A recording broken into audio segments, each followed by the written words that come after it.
Hello दोस्तों, welcome back to our channel.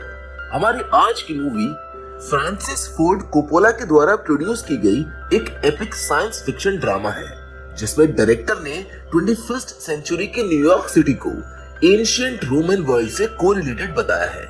इस movie में फ्रांसिस ने यह दर्शाने की कोशिश की है कि किस तरह अमेरिका में हो रही चीजों से उसकी भी हालत एंशिएंट रोम की तरह ही हो सकती है और वहां के लोग अपनी डेमोक्रेसी को भी लूज कर सकते हैं।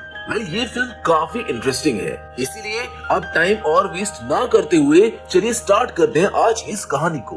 Hollywood silver screen presenting megalopolis. ये कहानी है सीजर कैटिलिना नाम के एक फ्यूचरिस्टिक आर्किटेक्ट की, जो कि डिजाइन अथॉरिटी का चेयरमैन भी है।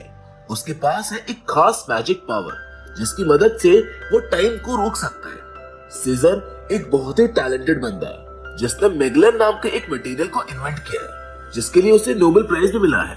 वो यूनाइटेड स्टेट्स, जिसे इस मूवी में न्यू रोम बताया गया है, वहाँ का एक रेजिडेंट है। न्यू रोम को कुछ इलीट फैमिलीज रूल करती हैं, जिनकी बहुत ही स्ट्रिक्ट मॉरल कोड्स हैं। ये इलीट फैमिली के मेंबर्स रूलर्स तो जरूर हैं, पर इन्हें सिर्फ अपने ऐशो आराम से ही मतलब है, ना कि वहाँ के लोगों से।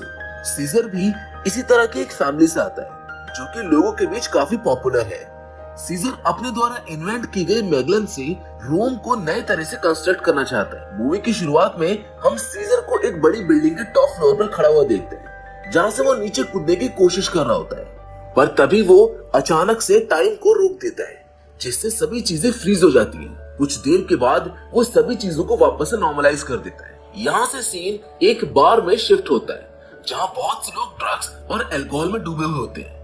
इस पार्टी में हम मिलते हैं जूलिया सिसेरो से, जो कि न्यू रोम के मेयर फ्रैंकलिन सिसेरो की बेटी है। कुछ देर बाद उसका ड्राइवर उसको पिक करने के लिए आता है, जिसके बाद जूलिया अपने घर जाने के लिए रवाना हो जाती है। रास्ते में जूलिया की कार एक एरिया में आकर रुकती है, जहाँ से सभी लोगों को दूर किया जा रहा था। असल में उस जगह के बिल्डिंग्स को गिराया जा रहा था, ताकि वहाँ पर शहर के लिए कुछ नया बनाया जा सके। इस चीज को चेयर पर बैठा एक आदमी रेगुलेट कर रहा था, पर जूलिया उसका चेहरा नहीं देख पा रही थी।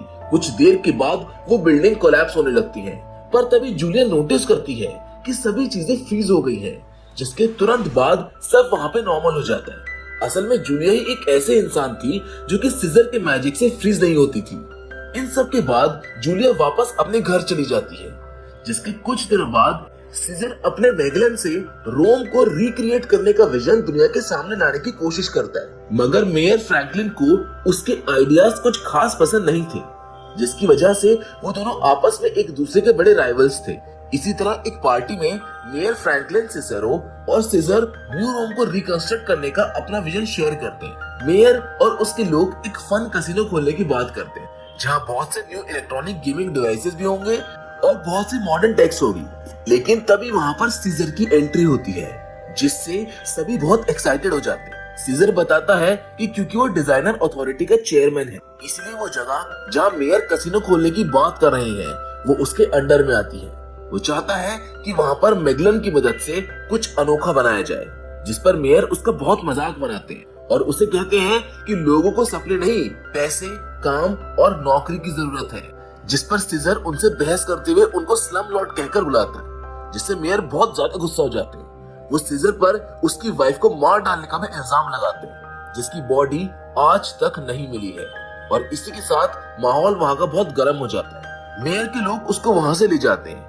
ये सब दूर खड़ी जूलिया देख रही होती है, जिसे सीजर एक दिलचस्प आदमी लगने लगता है। उसी रात हम जूलिया को एक डिजाइनर इवेंट में देखते हैं, जहाँ पर वो अपने लिए ड्रेस सिलेक्ट कर रही होती है। वहीं सीजर एक फ्लैट में जाता है, जहाँ एक लेडी वाव प्लेटिनम उसका इंतजार कर रही होती है। सीजर उसको भी अपना मेगालोपोलिस का आइडिया शेयर करता है, मगर उसका इसमें कोई इंटरेस्ट नहीं होता है, जिसके बाद वो दोनों इंटीमेट हो जाते हैं। इसी बीच वाव सीजर से कहती है कि वो उससे प्यार करती है, जिसको सुनकर सीजर को उसकी वाइफ सनी के व्यूज आने लगते हैं और वो उसको छोड़कर वहाँ से चला जाता है। कुछ दिनों के बाद जूलिया अपना भेष बदलकर सीजर से मिलने आती है और वो उसको वो लेटर रिटर्न करने के लिए कहती है जो उसने कल रात उसको भेजा था। सीजर उसको वापस करने की जगह उसको पढ़ लेता है, जिसमें उसने सीजर का एक फोटो जो कि न्यूज़पेपर में आया था उस पर कुछ लिखकर उसको भेजा हुआ था।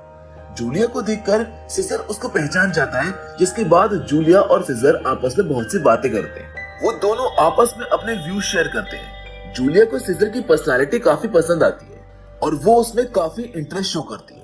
जब जूलिया सीजर से उसके आइडियाज के बारे में पूछती है तो वो पहले तो उसको कुछ नहीं बताता, क्योंकि उसको लगता है कि उसको समझने के लिए उसके पास इतना दिमाग नहीं है। पर जाते वक्त बातों बातों में जूलिया सीजर से एक ऐसा सवाल पूछ लेती है जिसको सुनकर सीजर को समझ आ जाता है कि वो भी एक अच्छा ब्रेन कैरी करती है। वो जूलिया को अपने स्पेशल रूम में ले जाता है जहाँ बहुत से बच्चे होते हैं, जिन्हें देखकर जूलिया थोड़ा शॉक्ड हो जाती है। जिसके बाद वो जूलिया को अपनी आंखें बंद करके उसके अंदर आने के लिए कहता है। आंखें बंद कर जूलिया खुद को एक ड्रीम वर्ल्ड में पाती है जहाँ पर वो देखती है कि सभी लोग एक दूसरे की हेल्प कर रहे हैं और बहुत खुश है। वो सीजर के इस फ्यूचरिस्टिक विजन से बहुत खुश होती है, पर तभी उसको याद आता है कि उसके अपने पिता पावर और पैसे के लिए उसका ये वर्ल्ड जो कि मैगलन से बना हुआ है उसे एक्सेप्ट नहीं कर रहे हैं। ये सोचकर वो काफी दुखी हो जाती है। इन सब के बाद जूलिया अपने डैड के साथ एक पॉलिटिकल रैली में जाती है जहाँ पर वो अपने डैड को सीजर के बारे में बताती है और ये भी कि वो उसके लिए काम करने लगी है। ये सुनकर मेयर उससे दूर रहने के लिए कहता है क्योंकि उसकी नजर में वो एक अच्छा इंसान नहीं है। तभी सीजर की कार रैली के बीच में से निकलती है जिस पर जूलिया कहती है कि वो उसको ड्रॉप करने के लिए आया था। जिसके बाद जूलिया अपने दोस्तों के साथ वहाँ से चली जाती है। उसी रात हम सीजर को देखते हैं जो अपने लैब में बैठकर काम कर रहा होता है और तभी उसको अपनी वाइफ सनी के विजन्स आना शुरू हो जाते हैं जो उसको बुला रही होती है। इन सब की वजह से वो अपने काम पर फोकस नहीं कर पा रहा था। वहीं दूसरी ओर जूलिया अपने घर पर सीजर की वाइफ से रिलेटेड न्यूज़पेपर्स को देख रही होती है। वो जानना चाहती थी कि आखिर उसकी वाइफ के साथ क्या हुआ था। इसके बाद सीजर अपने ड्राइवर को पुरगेटरी चलने के लिए कहता है और वो लोग आपस में टाइम को लेकर कुछ बातें करते हैं। जूलिया भी अपनी कार में सीजर का पीछा करती है। तभी अचानक रास्ते में सीजर लेडी जस्टिस के स्टैचू को गिरता हुआ देखता है। जूलिया जब उस एरिया में आती है तो वो देखती है कि वहाँ के लोग बहुत ज्यादा परेशान और दुखी हैं। असल में वो एक स्लम एरिया था जो पहले जूलिया ने कभी नहीं देखा था, क्योंकि वो तो हमेशा से ऐशो आराम में पली बड़ी थी। सीजर अपने बोल्ड विजन की वजह से उस जगह की हालत को देख पा रहा था जिसे शायद कोई और नहीं देख रहा था। बस यही कारण था कि वो लोगों के लिए कुछ करना चाहता था। तभी अचानक सीजर की गाड़ी रुकती है और वो फ्लास्क खरीदता है। जिसके बाद वो एक बिल्डिंग में एंटर करता है जहाँ एक रूम में बहुत से म्यूजिशियंस और डॉक्टर्स होते हैं। वहीं बेड पर उसकी वाइफ लेटी हुई होती है जो कि अब भी जिंदा होती है, पर असल में वहाँ कोई नहीं होता बल्कि वो सब कुछ सीजर का वहम होता है। ये सब देखकर जूलिया को बहुत दुख होता है और वो वापस अपनी कार में आ जाती है। अगले दिन जूलिया और सीजर लिफ्ट से एक बिल्डिंग में जाते हैं जहाँ सीजर उसे सबसे ऊपर के फ्लोर पर ले जाता है। वहां से जूलिया सीजर के बनाए हुए यूटोपिया को देखती है और उसको वहां का नजारा लाजवाब लगता है। कुछ समय के बाद वाओ प्लेटिनम जो कि एक टीवी प्रेजेंटर है, वो और सीजर के अंकल हैमिल्टन क्रेसस थर्ड जो कि दुनिया का सबसे अमीर इंसान है, वो शादी करने का अनाउंसमेंट करते हैं। उन लोगों की शादी की एक ग्रैंड पार्टी रखी जाती है जिसमें शहर के काफी अमीर लोग शामिल होते हैं। कुछ टाइम बाद वहां पर जूलिया आती है जो सीजर का इंतजार करती है, पर जब सीजर वहां पर आता है तब उसके हाथ में एक वाइन का ग्लास होता है और वो काफी ड्रंक होता है। जूलिया उसको संभालती है और अंदर ले जाती है। तभी वहां पर pop star Vesta Sweet Water की एंट्री होती है जिसने सीजर के मैगलन से बनी हुई एक ड्रेस पहनी हुई होती है। वो ड्रेस ऐसी होती है जिसको पहनकर वेस्टा इनविजिबल सी हो जाती है। वेस्टा एक वर्जिन कम्युनिटी का पार्ट थी जिसे काफी प्योर माना जाता था। सीजर की मदर को उसके अंकल का ये सब कुछ करना बिल्कुल भी अच्छा नहीं लग रहा था क्योंकि वो खुद एक बहुत ही बूढ़े आदमी थे और इस उम्र में शादी कौन करता है। खैर सीजर को इन सभी बातों से कोई खास फर्क नहीं पड़ता था। वो तो बस अपनी फैमिली पार्टी में एंजॉय करने आया था। उस पार्टी में बहुत से लोगों को परफॉर्म करने के लिए बुलाया जाता है। वहीं सीजर अपनी ही दुनिया में खो जाता है। वो बहुत सारे ड्रिंक और नशा करता है। वहीं एक रिपोर्टर जूलिया से बहुत से सवाल करती है जहाँ वो से ये भी पूछती है कि क्या वो और सीजर एक दूसरे को डेट कर रहे हैं, जिस पर वो कोई जवाब नहीं दे पाती है। मेयर फ्रैंकलिन भी उस पार्टी में मौजूद होते हैं जिन्हें अपनी बेटी की काफी चिंता होती है क्योंकि वो अब सीजर के लिए काम करती है। अब आगे हम सीजर को देखते हैं जो पार्टी के किसी कोने में जाकर कुछ अजीब सी बातें खुद से ही कर रहा होता है, जहाँ बीच बीच में उसे अपनी वाइफ सनी के भी फ्लैशबैक आते रहते हैं। वहीं दूसरी ओर सीजर का कजन क्लॉडियो उस इवेंट में एक वीडियो क्लिप को रिलीज करवा देता है। उस वक्त वेस्टा स्वीट वाटर का परफॉर्मेंस चल रहा होता है वो परफॉर्मेंस वहाँ मौजूद लोगों से सिंपैथी और पैसे लेने के लिए किया जा रहा था। तभी अचानक एक वीडियो स्क्रीन पर चलने लगती है जहाँ वेस्टा स्वीट वाटर और सीजर एक दूसरे के साथ इंटीमेट होते हुए नजर आते हैं। ये देखकर तो सबके पैरों तले जमीन खिसक जाती है, क्योंकि virgins high level of purity को सिंबलाइज करती थी और इस वीडियो ने तो उनके रिलीजियस बिलीफ पर ही सवाल उठा दिए थे। इस वीडियो को देखकर पब्लिक भड़क जाती है और सभी लोग वेस्टा पर बहुत ज्यादा गुस्सा करते हैं। तभी मेयर सभी को शांत करने की कोशिश करता है और सीजर की बेइज्जती करने लगता है। उसे तो ये अच्छा मौका मिल गया था सीजर को सबक सिखाने का।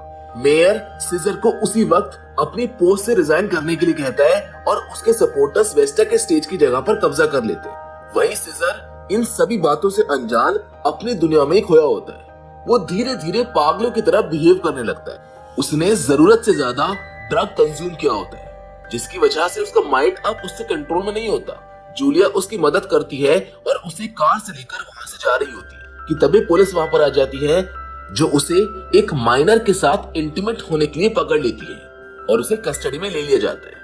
आगे सीजर की जब जेल में आंख खुलती है तो वो टाइम को एक बार फिर रोकने की कोशिश करता है, पर वो ऐसा नहीं कर पाता है। उसी बीच जूलिया पता लगा लेती है कि वेस्टा असल में इंडोनेशिया में पैदा हुई थी और वो एक माइनर नहीं है, बल्कि उसकी उम्र तो 20 साल है, जिसका मतलब था कि अब वो सीजर को बचा सकती थी। अगले सुबह वो अपने डैड के पास जाती है, जो उसकी ये बात मानने से मना कर देते हैं, जिसके बाद वो सीजर के अंकल हैमिल्टन से मिलने जाती है।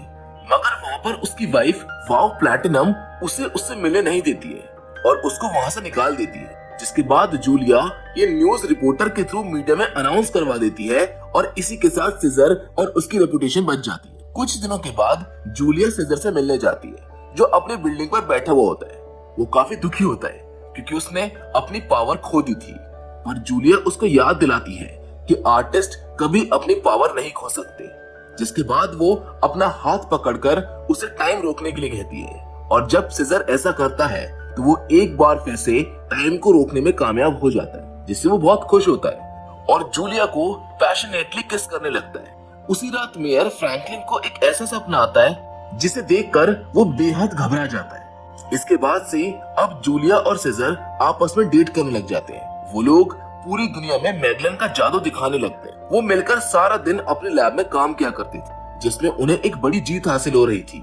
एक दिन सीजर जूलिया को अपनी मदर से मिलवाने लेकर जाता है, जो उससे बहुत अजीब तरीके से बातें करती है। सीजर की मदर उससे ये तक कह देती है कि उन्हें कभी से वो चाहिए ही नहीं था।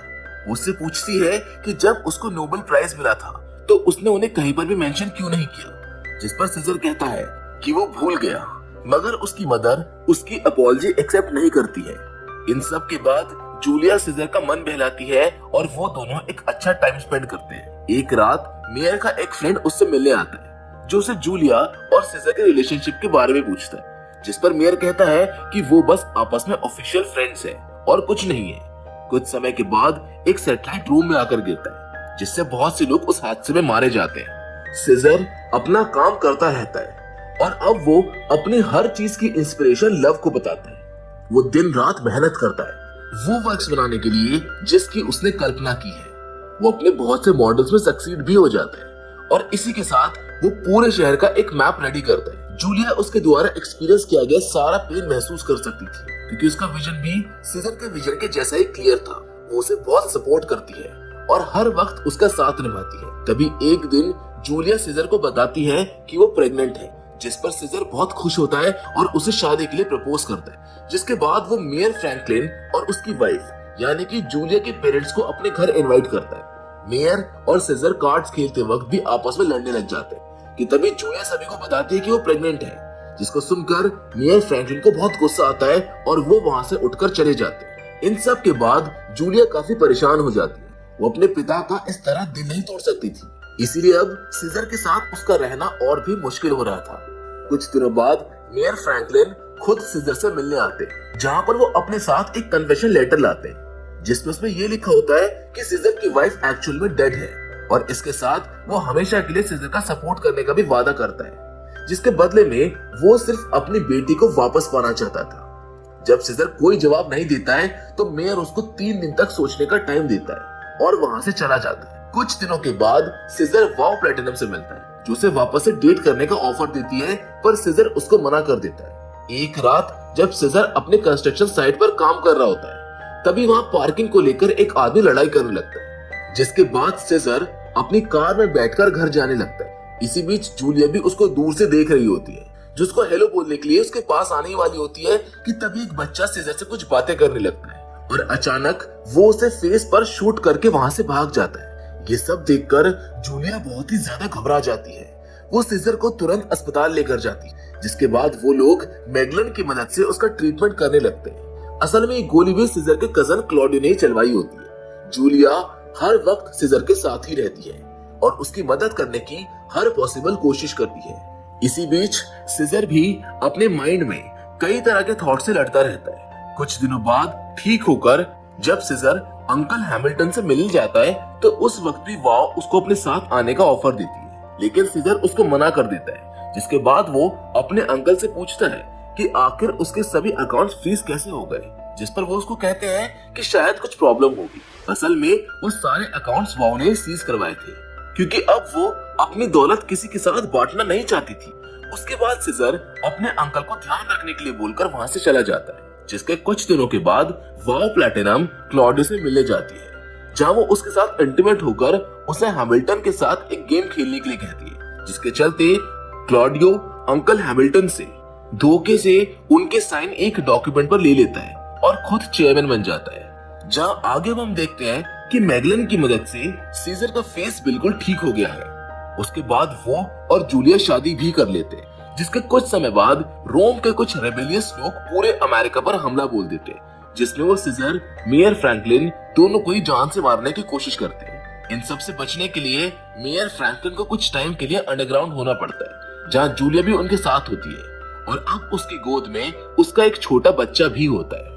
मेयर अब भी सीजर की तरफ कोई हमदर्दी नहीं दिखाता है। वो अब भी यही मानता है कि सीजर एक पागल है जो कि दुनिया को बर्बाद कर देगा। इसी बीच हैमिल्टन गुस्से में वाव प्लैटिनम और क्लॉडियो पर बो और एरो से अटैक कर देता है, जिससे वाव की वहीं पर डेथ हो जाती है। कुछ दिनों के बाद जब अमेरिका की हालत काफी खराब होती है, उसी बीच सीजर, जिसे बहुत से लोग मरा हुआ समझ रहे थे, वो लोगों के सामने आता है। वो उन सबको एक स्पीच देता है।